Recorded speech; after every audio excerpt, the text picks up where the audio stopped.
अस्सलाम वालेकुम, मैं हूं मरीम नवाज। आज तारीख है 2 अक्टूबर 2024 और सुप्रीम कोर्ट ऑफ पाकिस्तान में आर्टिकल 63 नजरसानी केस की एक तहलका खेज समाअत हुई है। समाअत में बहुत कुछ हुआ। समाअत के दौरान तल्खी भी हुई, समाअत के दौरान धमकियां भी लगी और समाअत ही के दौरान आज बैरिस्टर अली जफर, जो कि इमरान खान के वकील हैं, वो इस मुकदमे को एक और दिन ताखीर का शिकार करने में कामयाब रहे। उन्होंने बेंच पर एतराज़ात उठाए, जिससे चीफ जस्टिस काजी फैज़ ईसा, उनके साथी जजेस यानी जस्टिस मंसूर अली शाह और जस्टिस मुनीब अख्तर के दरमियान बढ़ती तलखी और सुप्रीम कोर्ट का डिवाइड भी वाजे हुआ।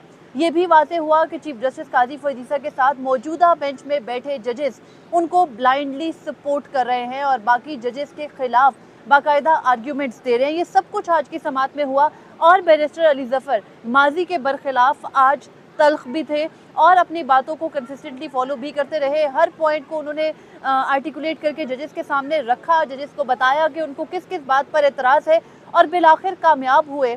इस सूरत के इमरान खान से मुलाकात के लिए बैरिस्टर अली जफर को सहूलत देने का हुक्म दिया है चीफ जस्टिस काजी फैज़ ईसा के 5 रुकनी बेंच ने एडिशनल अटॉर्नी जनरल को, और कहा है कि अगर बैरिस्टर अली जफर आज भी इमरान खान से मिलने जाएं तो उन्हें मिलने दिया जाए, और अगर कल भी जाएं तो उन्हें मिलने दिया जाए। ये नौबत कैसे पहुंची? शुरू में तो उन्होंने इमरान खान की का नाम सुनने, उनकी बात सुनने ही से मना कर दिया था। ये सब कुछ मैं आपके सामने रखती हूँ। आज समाअत का मामूल के मुताबिक 11:30 बजे आगाज़ हुआ। सुप्रीम कोर्ट बार के सदर शहजाद शौकत रोस्टम पर थे। गुज़िश्ता रोज़ चीफ जस्टिस काजी फैज़ ईसा ने 3 सवालात पूछे थे और उन 3 सवालात की रोशनी में आज जवाब दिया जाना था, लेकिन जब वो जवाब नहीं दिया गया तो उसके बाद चीफ जस्टिस काजी फैज़ ईसा ने दावत दी बैरिस्टर अली जफर को। बैरिस्टर अली जफर से पूछा गया कि बताइए कि जो ये रिव्यू है, जो नजरसानी की दरख्वास्त दायर की गई, आर्टिकल 63 के मुख्तसर हुक्मनामे के खिलाफ की गई। जब आर्टिकल 63 पर डिटेल रीजनिंग आ गई तो उस डिटेल रीजनिंग के आने के बाद क्यों जो है वो नई दरख्वास्त डाली गई नजरसानी की? तो वहाँ बैरिस्टर अली जफर ने बताया कि ये हमारी प्रैक्टिस है और जो मुख्तसर फैसला है उसी की नजरसानी दरख्वास्त दायर कर दी जाती है। लेकिन बैरिस्टर अली जफर ने आगे बढ़ते हुए कहा कि गुज़िश्ता रोज़ इस अदालत में जो आर्ग्यूमेंट्स दिए गए वो बड़े ही स्वीट थे, बड़े शीरीं थे, लेकिन आज मेरे आर्ग्यूमेंट्स तल्ख होंगे। मुमकिन तौर पर शायद वो जजेस को अच्छे ना लगे। बैरिस्टर अली जफर की गो के आम तौर पर बड़े ही जो है वो ठंडे मिजाज के रहते हैं, तो उनकी जानिब से बार बार जजेस को क्वेश्चन किया जा रहा था। उसके बाद बैरिस्टर अली जफर ने अदालत की तवज्जो दिलाई सबसे पहले प्रैक्टिस एंड प्रोसीजर का जो अभी तरमीमी ऑर्डिनेंस है उसकी एक शिक की जानिब, कि उसके अंदर एक जो है वो सेक्शन 7B ऐड किया गया है और उसमें ये डिमांड की गई है कि जब भी किसी केस की समाअत होगी तो सुप्रीम कोर्ट उस मुकदमे की ट्रांसक्रिप्शन तैयार करेगी और वो ट्रांसक्रिप्शन मांगने पर दी भी जाएगी। चीफ जस्टिस काजी फैज़ ईसा ने बैरिस्टर अली जफर को ये कहा कि आपके इस मुकदमे की जो भी ये मुकदमा है इसकी ट्रांसक्रिप्शन होगी। जब आप रूल के मुताबिक पैसे दे के उसकी सर्टिफाइड ट्रांसक्रिप्शन मांगेंगे तो वो ट्रांसक्रिप्शन हम आपको मुहैया कर देंगे।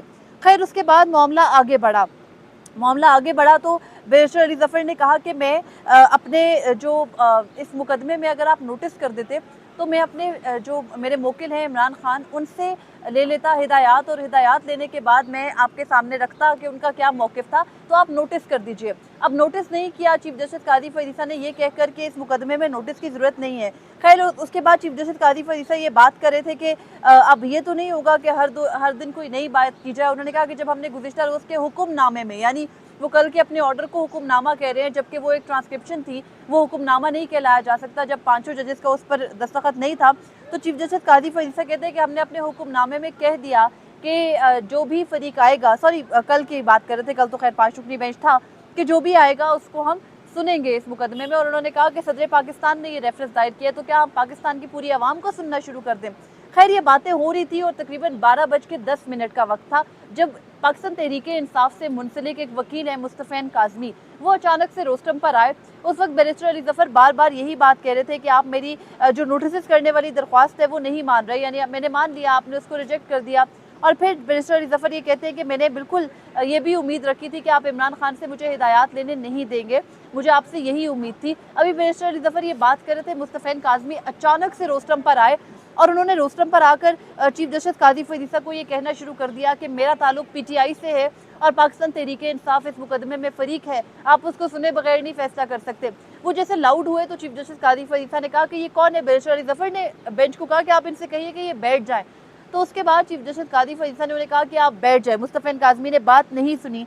चीफ जस्टिस काजी फैज़ ईसा ने कोई 10 मरतबा उन्हें कहा कि बैठ जाइए, लाउड हो गए, कहा मैं आपको कह रहा हूँ कि बैठ जाएं।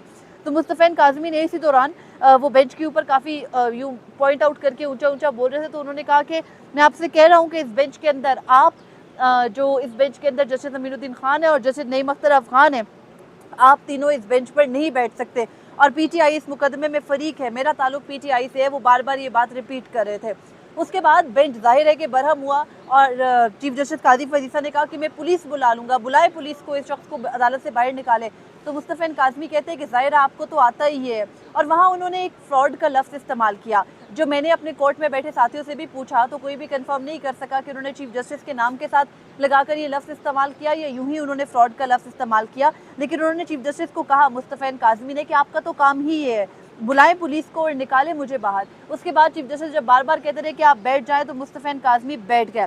फिर चीफ जस्टिस काजी फरीद ईसा बैरिस्टर अली ज़फ़र पर बरहम हो गए। कहा, हम इसकी इजाज़त नहीं देंगे कि कोई यहाँ पर आए और हमें इस तरह से बेइज्जत करना शुरू कर दे। चीफ जस्टिस काजी फरीद ईसा से भी ज़्यादा जस्टिस जमाल मंदोखेल बरहम हुए और तकरीबन 15-20 मिनट बैरिस्टर अली ज़फ़र को लगे जजेस को कूल डाउन करने में। जजेस शुरू हो गए। उसके बाद जस्टिस जमाल मंदोखेल ने ये कहा कि जिस किस्म का रवैया यहाँ पर अपनाया गया है, उससे जो बची कुची हमदर्दी हमें आपके साथ थी वो भी ख़त्म हो गई। यानी सुप्रीम कोर्ट ऑफ पाकिस्तान के एक जज ये कहते हैं कि अगर उन्हें पाकिस्तान तहरीक इंसाफ से कोई थोड़ी बहुत हमदर्दी थी तो मुस्तफ़ैन काज़मी के कंडक्ट के बाद वो हमदर्दी ख़त्म हो गई।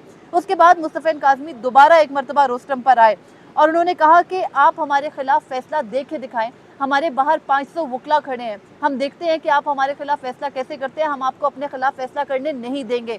ये बराह रास्त धमकी थी एक वकील की जानिब से जो जजेस को अमूमी तौर पर दी नहीं जाती। माहौल बन गया और उसके बाद चीफ जस्टिस काजी फरीद ईसा ने बैरिस्टर अली ज़फ़र को मुखातिब करके कहा कि देखिए अब ये हमें धमकी दे रहे हैं। उसके बाद जस्टिस जमाल मंदोखेल ने कहा कि हम यहाँ इज्जत के लिए बैठे हैं, आपको भी पता है कि एक वकील कितना कमाता है, हम यहाँ पैसे के लिए नहीं बैठे, हमारी तनख्वाहें गिन दी जाती है कि जजेस इतनी तनख्वाह लेते हैं।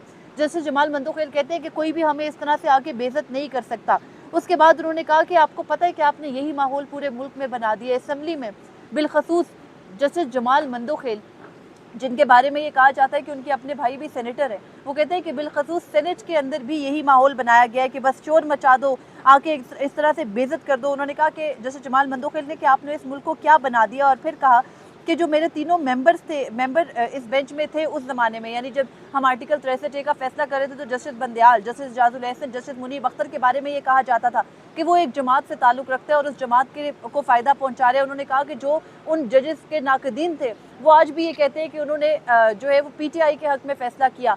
जैसे जमाल मंदोखेल कहते हैं जो हमारे हक़ में है, वो जो हमें पसंद करते हैं वो हमारे बारे में हमारी तारीफ़ करते हैं, जो उन जजेस को पसंद करते हैं वो उनकी तारीफ़ करते हैं और जो पसंद नहीं करते वो गालियाँ देते हैं। उसके बाद चीफ जस्टिस काजी फरीद ईसा ने कहा कि मेरा कसूर ये है कि मैं बर्दाश्त करता हूँ, मैं किसी के खिलाफ तौहीन के नोटिस नहीं करता। कहते हैं आप जाके यूट्यूबर्स प्रोग्राम चलाएंगे, क्योंकि मुस्तफ़ैन काज़मी जैसे कमरा अदालत छोड़ के गए तो उनके पीछे 2-3 रिपोर्टर्स निकले। ज़ाहिर है अदालत में तलखी हो गई थी, उन्होंने रिपोर्ट करनी थी। तो चीफ जस्टिस कहते हैं कि देखिए निकल गए इनके पीछे लोग, इनका एजेंडा तो हासिल हो गया। और फिर कहते हैं कि मैं आज नाम ले लेता हूँ, बताएं साकिब निसार ने कितने लोगों को, कितने पार्लियामेंटेरियंस को जेल भेजा। और फिर चीफ जस्टिस काजी फरीद ईसा कहते हैं कि कोई ये बात नहीं करता कि माजी के चीफ जस्टिस ने क्या किया। वो कहते हैं कि अब ये जो यूट्यूबर्स हैं ये बाहर जाके अपने अपने प्रोग्राम चलाएंगे। उसके बाद जस्टिस जमाल मंदोखेल कहते हैं कि हमारे सामने ये जो वकील आए थे देखने में बड़े भले मानस लग रहे थे, अच्छे खानदान से लग रहे थे, लेकिन देखा उन्होंने यहाँ पर आकर क्या किया। उसके बाद चीफ जस्टिस काजी फरीद ईसा कहते हैं अली ज़फ़र को कि अगर आपने इसी किस्म के टैक्टिक्स करने हैं तो आप हमें बता दें, आप हमें यहाँ पर बेइज्जत नहीं कर सकते। फिर वो कहते हैं कि जितना मर्जी आपने हमें बेइज्जत करना है बैरिस्टर अली ज़फ़र, आप हमें कर लें, हम सुनेंगे, और लेकिन अब आपकी मर्जी मजीद नहीं चलेगी। उसके बाद जस्टिस बैरिस्टर अली ज़फ़र ने जवाबन चीफ जस्टिस काजी फरीद ईसा को कहा कि आप मेरे साथ दुश्मनों वाला ट्रीटमेंट ना करें, मुझे सुन लीजिए, मैं भी मुस्तफ़ैन काज़मी ने जो कहा उसके हक़ में नहीं था। उसके बाद जस्टिस जमाल मंदोखेल ने कहा कि जब आपके हक़ में फ़ैसले आते हैं तो आप तारीफ़ें करते हैं, खिलाफ आते हैं तो आप गालियाँ देने लगते हैं। कहते हैं आप किस तरफ मुल्क को लेकर जा रहे हैं। फिर चीफ जस्टिस ने कहा कि आप यूथ को जिस तरफ लेकर जा रहे हैं बैरिस्टर अली ज़फ़र साहब बतौर पार्लियामेंटेरियन, ये आपके सोचने की भी बात है। उसके बाद जस्टिस जमाल मंदोखेल कहते हैं कि कुछ लोग चाहते हैं कि मुल्क उनकी मर्जी के मुताबिक चले, लेकिन आई एम सॉरी ऐसा नहीं हो सकता। खैर उसके बाद बैरिस्टर अली ज़फ़र ने बात करना शुरू की और एक मामूल की हेयरिंग शुरू हुई। तो उन्होंने कहा कि नोटिस अगर नहीं हुए इस केस के अंदर तो ये गैर कानूनी मुकदमा तस्वुर होगा। तो चीफ जस्टिस काजी फरीद ईसा कहते हैं कि ये प्रेसिडेंशियल रेफरेंस है, इसके अंदर नोटिस नहीं हो सकते, रिक्वायरमेंट नहीं है। उसके बाद बैरिस्टर अली ज़फ़र ने अपना पहला एतराज़ उठाया कि आप इसको ट्रांसक्रिप्ट करें, बताया गया ट्रांसक्रिप्ट हो रही। दूसरी बात उन्होंने कहा कि मुझे मेरे क्लाइंट से शुरू में उन्होंने कहा कि मुझे इमरान खान से हिदायत लेने दें। चीफ जस्टिस ने कहा कि ये नहीं हो सकता, हम नोटिस नहीं करेंगे। उनका दूसरा एतराज़ मुस्तरद किया गया, पहला खैर कबूल किया गया, दूसरा मुस्तरद किया गया। उसके बाद justice Jamal Mandokhel through out गुस्से में ही थे, उनको बहुत गुस्सा था जो किया गया। तो उस पर उन्होंने कहा कि अगर बैरिस्टर अली ज़फ़र आप तल्ख़ होना चाहते हैं, क्योंकि बैरिस्टर अली ज़फ़र ने कहा कि मैं अभी पहले मेन मेरिट्स पर दलाइल देने से पहले अपने एतराज़ात और जो दरख्वास्तें उन पर दलाइल दूंगा, तो हो सकता है कि मैं तल्ख़ हो जाऊँ, हो सकता है कि आपको वो मेरी बातें अच्छी ना लगें। तो उस पर कहते हैं जैसे जमाल मंदोखेल कि अगर आप उस आदमी के लेवल पर आना चाहते हैं, यानी मुस्तफ़ैन काज़मी के लेवल पर, तो फिर हम आपको कंटेम्प्ट करेंगे। लेकिन खैर चीफ जस्टिस ने कहा कि आप तल्ख़ नहीं हो सकते, आप जो मर्जी कर लें, आप हमें कभी बुरे नहीं लग सकते, आप जो कहेंगे हम सुनेंगे। उसके बाद बैरिस्टर अली ज़फ़र ने कहा कि मौजूदा बेंच पर एतराज़ उठाया, उन्होंने कहा कि ये आइनी तौर पर नहीं बनाया गया, ये कोरम नॉन जुडिस है, मैं इसको नहीं तस्लीम करता। उसके बाद चीफ जस्टिस काजी फैज़ ने कहा कि आप हमें वजूहात बता दें, जितनी दफ़ा आप ये कह रहे हैं कि आप बहुत तल्ख़ होंगे, और उन्होंने कहा कि हमें बुरा नहीं भी लगना होगा तो हमें बुरा लग जाएगा जितनी मरतबा आप रिपीट करेंगे। बाकी जजेस ने भी यही बात की। थोड़ी जो है वो अदालत में माहौल कूल डाउन हुआ। हंसे सब जस्टिस नईम अख्तर अफगान की बात पर, जब उन्होंने कहा कि एक लतीफ़ा सुनाया कि एक शख्स जो है वो बार बार दूसरे को कहता है आपको गुस्सा आ रहा है, नहीं भी आ रहा होता तो उस शख्स को गुस्सा आ जाता है। खैर उसके बाद बैरिस्टर अली ज़फ़र ने यह कहा कि राजा आमिर केस में चीफ जस्टिस काजी फैज़ का अपना ऑर्डर है कि कॉलेजियलिटी को प्रमोट करना चाहिए, यानी दीगर जजेस के साथ मुशावरत से बेंचेस बने। तो उसके बाद चीफ जस्टिस काजी फैज़ ने कहा कि आपकी तो सियासी जमात ने यानी PTI ने मुखालफत की थी उस वक्त। तो बैरिस्टर अली ज़फ़र कहते हैं कि मुखालफत बेशक की हो, लेकिन जो आपका फैसला था वो मुकद्दम है। आपका जो फैसला है उसके बारे में अच्छे बुरे की बहस हो सकती है, लेकिन जो फैसला है हम उसको देख रहे हैं।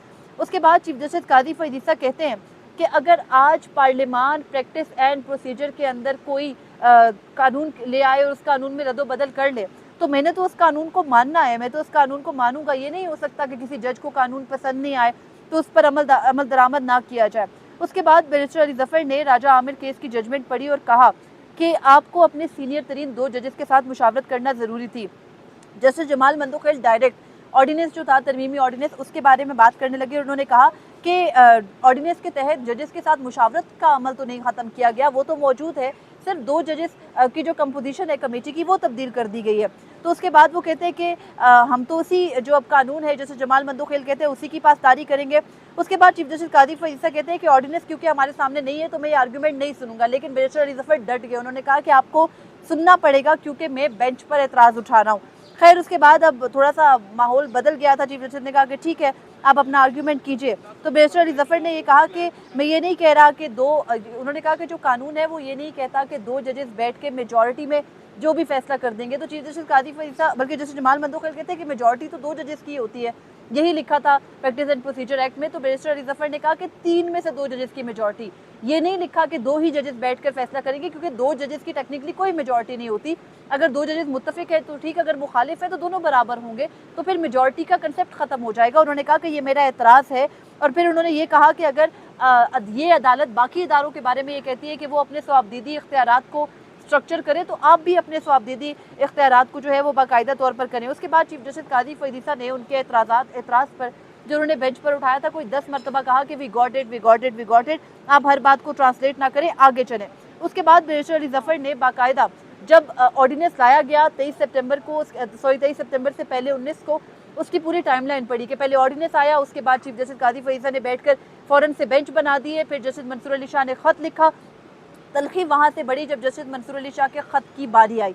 जस्टिस मंसूर अली शाह के ख़त के बारे में जब उन्होंने पढ़ना शुरू किया तो चीफ जस्टिस काजी फैज़ ये कहते हैं कि अगर आप हमें एम्बेरस करना चाहते हैं तो ना करें। लेकिन बैरिस्टर अली ज़फ़र ने पढ़ा, उन्होंने कहा कि सर आपने ही ये कहा था, जो वो ख़त है उसका जस्टिस मंसूर अली शाह का जो ख़त है, उन्होंने ख़त के अंदर कहा कि आपने 4 महीने चैम्बर वर्क किया। तो चीफ जस्टिस काजी फैज़ कहते हैं कि बसद एहतराम में जस्टिस मंसूर अली शाह की बातों को आईनी और कानूनी तौर पर जो उस ख़त में लिखी गई दुरुस्त नहीं समझता। चीफ जस्टिस काजी फैज़ ऑर्डिनेंस के हवाले से ये कहते हैं।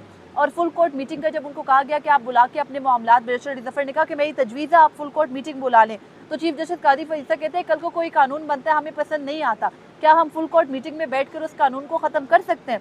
तो बैरिस्टर अली ज़फ़र ने कहा कि आप कम अज़ कम उसका फैसला कर सकते हैं। उसके बाद चीफ जस्टिस काजी फैज़ ने कहा कि जो जस्टिस मंसूर अली शाह ने अपने खत में कहा वो दुरुस्त नहीं था, मैं उनको शर्मिंदा करना नहीं चाहता। उसके बाद बात हुई ऑथर जज की। ये नुक्ता उठाया बैरिस्टर अली जफर ने कि ऑथर जज का होना ज़रूरी है, जस्टिस मुनीब अख्तर के बगैर आप मुकदमे की समाअत नहीं कर सकते। तो इन्होंने कहा कि ये बात की चीफ जस्टिस कादी फैजीसा ने कि ऑथर जज अगर बैठना नहीं चाहते तो हम उनको ज़बरदस्ती नहीं बिठा सकते। उसके बाद जस्टिस जमाल मंदोखेल भी जस्टिस मुनीब अख्तर के खिलाफ बाकायदा ये बताते रहे कि वो किस तरह से नहीं आ रहे। उन्होंने कहा कि अगर ऑथर जज खुद ना बैठे तो क्या वो रूल्स की खिलाफ वर्जी नहीं कर रहा। उसके बाद चीफ जस्टिस कादी फैजीसा ने बार बार अपने जो साबिक चीफ जस्टिस गुजरे उन पर भी तनकीद की, अपनी अचीवमेंट्स भी गिनी जो वो बार बार गिनते हैं। मैं बहुत तफसील में इस वक्त नहीं जाना चाहती, लेकिन आखिर में चीफ जस्टिस कादी फैजीसा का जो ये 5 रुकनी बेंच था, इन्होंने बैरिस्टर अली जफर के तमाम एतराज़ात को मुस्तरद किया। अपने साथी जजेस जस्टिस मुनीब अख्तर और जस्टिस मंसूर अली शाह के जो खतूत लिखे गए हैं उनको गैर आइनी कानून से मावरा करार दिया। कमेटी के ऊपर तमाम तर एतराज़ात मुस्तरद किए और ये कहा कि हुकूमत आज अगर कानून के अंदर मज़ीद तब्दीलियाँ करे तो हम उनको भी तस्लीम करेंगे और उनके मुताबिक चलेंगे। हम किसी कानून को मुअत्तल नहीं कर सकते, ये पार्लियामान का इस्तेहकाक है। आखिर में ये हुआ कि बैरिस्टर अली जफर को इमरान खान से मुलाकात के लिए वक्त दिया गया, क्योंकि जब बैरिस्टर अली जफर को ये कहा गया कि आप मेरिट पर आर्ग्यूमेंट्स करें, तो उन्होंने कहा कि जब आपने मेरे सारे एतराज़ात मुस्तरद कर दिए हैं तो अब मैंने अपने जो मोकिल हैं इमरान खान, उनसे ये पूछना है कि क्या मैं आगे इस बेंच के अंदर आर्ग्यूमेंट्स करूँ या ना करूँ। उनकी हिदायत के बगैर मैं आगे नहीं बढ़ सकता।